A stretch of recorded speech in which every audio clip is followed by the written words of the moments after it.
Hello, my Sagittarians and Sagittarius placement people. Welcome to your Capricorn season reading. I'm so glad that y'all are here. We are going to see what energies come up for y'all for the time between now, December 21st, and January 20th, 21st, when Capricorn season ends. So during Capricorn season, these are some of the things that you can look out for. And this is going to be a different card reading spread than it was last month. We're not going to do the start, stop, continue this time, but we are going to have some somatic practices. We're going to have a journaling prompt, and we're going to have a couple of affirmations for you to take into the month with you. So I would love for you to just leave a comment at the end. Let me know how it was for you, if you prefer the start, stop, continue, or if you like to have the somatic practices, if you want a little blend of both in the future, or if you have a preference for anything, any which way. I would love to get any and all feedback. I love it. So I am going to just show you real quick the decks that we are working with, which include the Hack Your Nervous System deck, the 60 evidence-based practices that help alleviate stress, reduce anxiety, and retrain your nervous system. Why am I looking at these already? Oh my gosh, I'm so eager to get into this. We've also got the Super Attractor cards, which is where the affirmations are going to come from. And we have the Soul Truth Self-Awareness deck, which is where the meditation / journaling prompts are going to come from. So if you prefer journaling, if you prefer meditation, whichever one. If you prefer just asking people for their honest opinion about you with, these questions here, or having conversations with people, I feel like that's a very Sagittarian thing to do, to sort of learn things in conversation and in discussion with people, as opposed to just reflecting totally by yourself. So Sagittarians, this might just be like a conversation starter for you, but it is for the purpose of some self-reflection. So we're going to have those a little bit later in the reading, but right now we are going to get into our tarot cards. This comes from Mood. I think y'all got Mood last time. They're just goofy and silly and disgustingly relatable, which is why they keep coming to you, Sagittarians, because y'all are just a bunch of goofy, silly nutcases and a bunch of like children at heart. So they just want to come and be silly with you, and I'm very excited to see what they say. So we have the Ace of Mind Bullets, which is in this deck, it is the swords. Okay, we have the, is this 9? 1, 2, 3, 4, 5, 6, 7, 8, 9 of swords. The Did I Leave the Oven On card.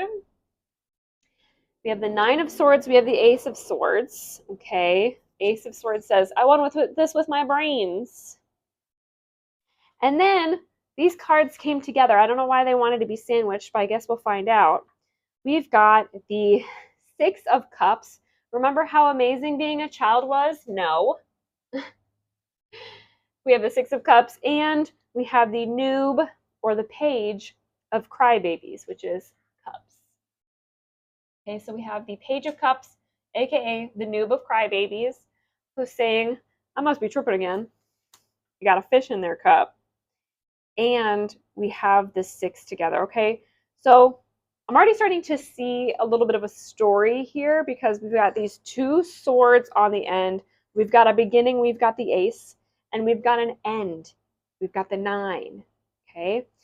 Then in the middle here, we have a 6, which has just children on it. And it's not often that we only see children on a minor arcana tarot card, or on any tarot cards where there are only children. So I don't even know if I remember another card where I've seen just kids. But it's interesting that they came for you. Okay, I was just talking about y'all being childlike. Okay, I'm really tapping in before I even flip these cards. And then we also have them with the Noob. So we have that childlike sense of wonder, and we also have the power of being new, which is what a noob is going to be experiencing. And it's almost like Alice in Wonderland energy, because um, if Alice from an emotional place was like, I want to experience something more in my life, and that's what led her to, she had this sort of boredom, but it wasn't just intellectual. It was also like emotional boredom, because she goes through so much emotionally through her journey.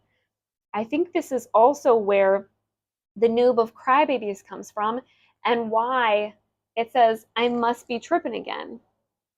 Because it's like when Alice goes down the rabbit hole, stay with me, okay? When Alice goes down the rabbit hole, she's like, where the fuck am I? What the fuck is going on here? And every single thing that she encounters, she's like, am I in the right place? Like, is this an upside down world? And that is very much how we might approach being new to something, is not from that place of like, I'm a child still, or like, I'm new to this world still. Even if you're 20, 30, 40 years old, you are new to this world. There are beings alive now. There are turtles, there are tortoises that are older than you, okay, motherfucker? There are tortoises. There are tortoises that are older than you. There are redwood trees that are older than you. God, I hope there are still redwood trees left in this world. Keep cutting all this fucking shit down. Anyway, let me get back to it. We are new. We are new to this world.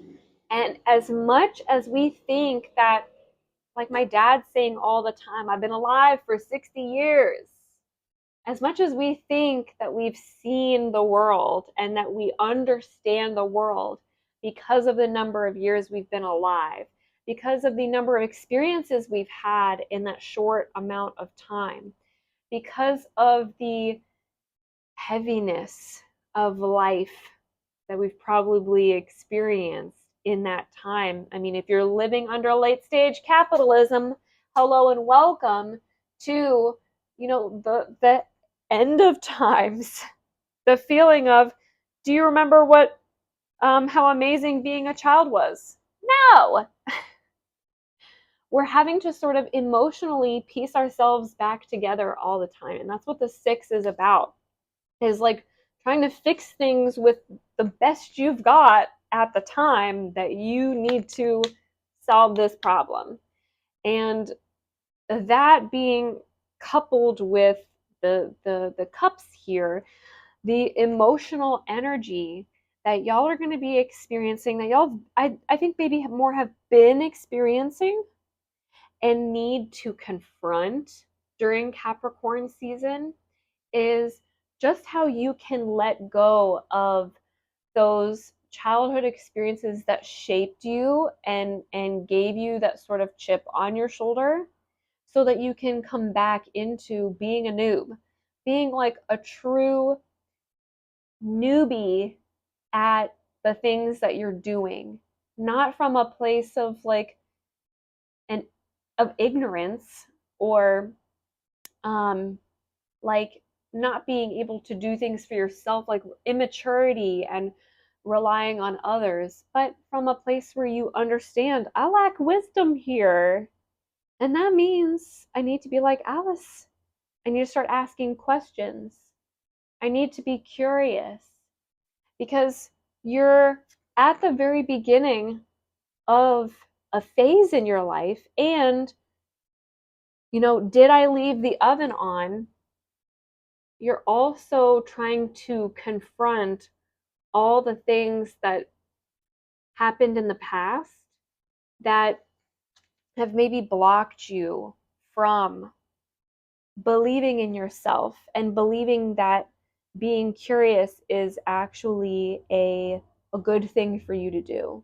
Curiosity in your childhood asking questions in your childhood, using your own intelligence as a childhood might have left you with this sort of like nightmare quality surrounding your childhood of like, every time I tried to counter with an understanding what I think I understand the world to be, I was shut down. That was what was manifested in front of me, was the oh God, like the hammer that crushed my curiosity. And it's sort of like you were trying to sharpen your sword and somebody just dinged it so many times that you have all these little chips in the edges of this mental sword that used to be so sharp and now feels very ineffective. So there needs to be like this emotional turnaround of like, I believe I can be curious again. I believe I'm safe to be curious again. And I believe I'm free. I believe I'm free now to approach these situations that I'm stepping into with curiosity and with that freedom to make mistakes that teach me, as opposed to bring the hammer down on me and bring punishment to me. Because if you experienced punishment in the face of mistakes throughout your childhood, then yeah, like being new to something is probably a nightmare for you because you're afraid to make mistakes because you're afraid of what the consequences are going to be. But consequences are entirely neutral. And consequences of your actions, especially when you imbue them with curiosity in this month ahead during Capricorn season, it's going to be a season for you to learn that curiosity can sharpen your edge and can sharpen your mental acuity for figuring things out a lot faster. Okay? People didn't want you to be curious when you were young because they wanted to keep you dumb. Dumb. They wanted to keep you mentally beneath them. They wanted to keep you at a 6th grade reading level, like 50% of the United States, or maybe 39%, something like that, of the United States adults are at. They wanted to keep you, and I mean they as in all of the adults in your life, and the systems that made them that way. Okay, it's not just them, it's not just their fault. The system was created this way to keep you dumb. And that meant we have to crush your curiosity, because we don't need you to be learning so quickly that you understand how the world works suddenly and go, wait, this is fucked up from a young age. You wanted you to learn it when you were older, when you'd experienced like way too many moments in history happening right now, okay, that are just traumatic back to back to back and exhaust you. So by the time you did figure out how the world works, you were already crushed. You were already fucking exhausted. But you're in a new space now. You're trying a new thing. You're approaching this new endeavor.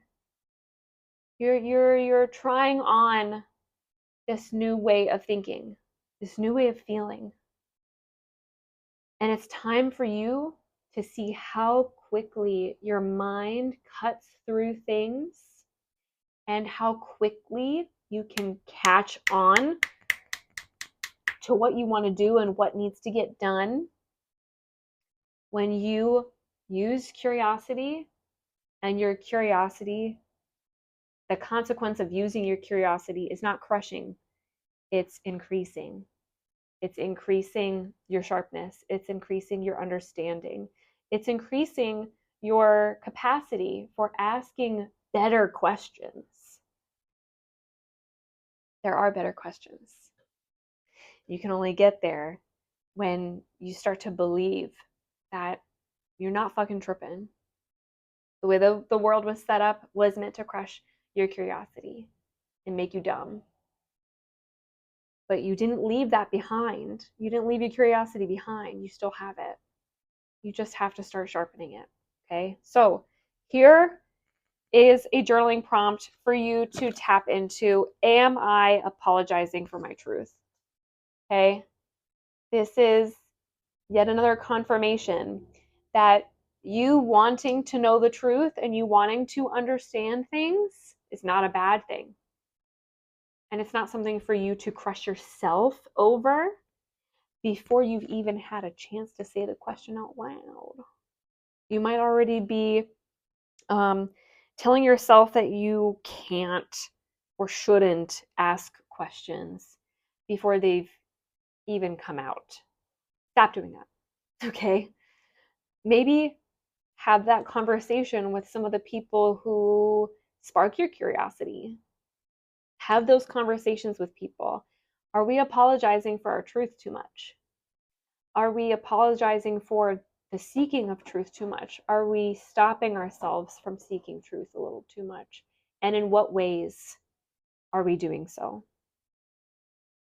Here are some affirmations for you to take with you along on the journey. First is, I don't have to fear my fear. I can use it as a way to get closer to love.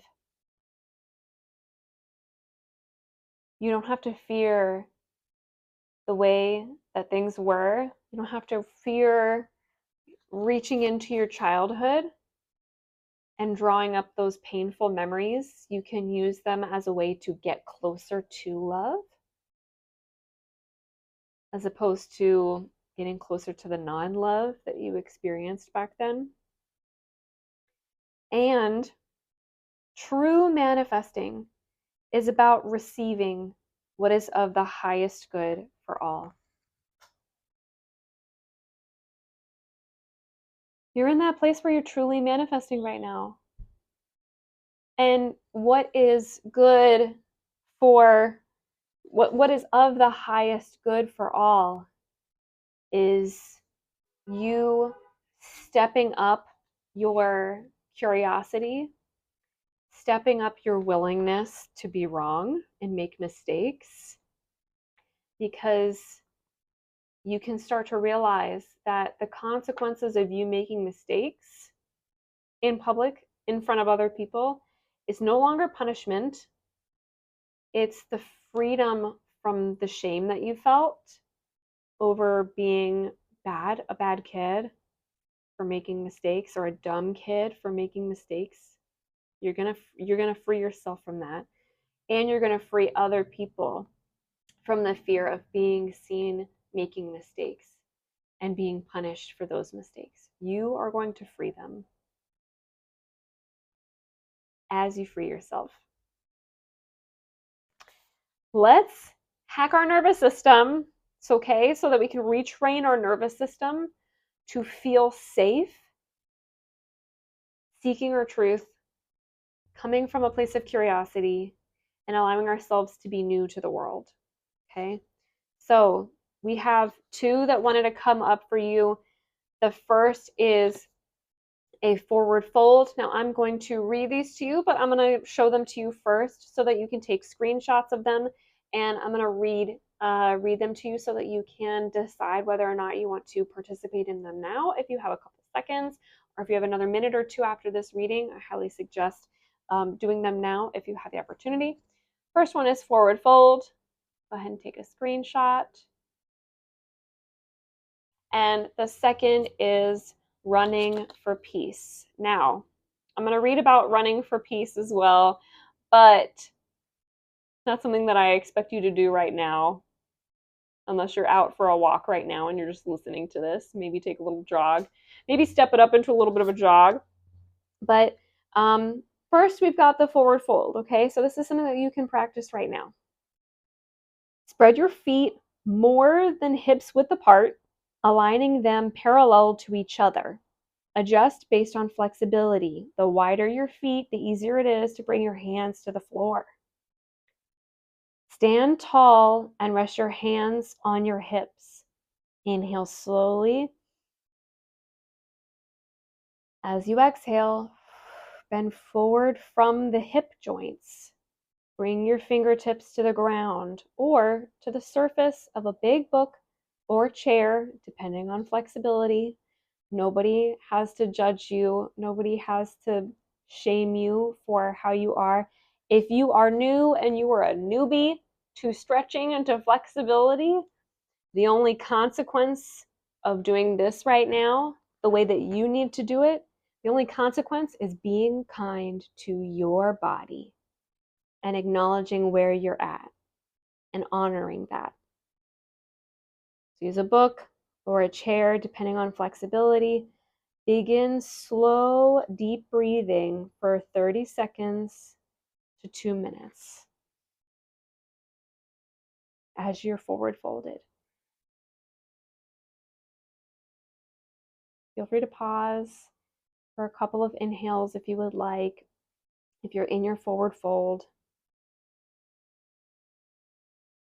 And just be sure to give yourself that little mini inversion, because like Alice in Wonderland, getting turned upside down can give you a new perspective on life.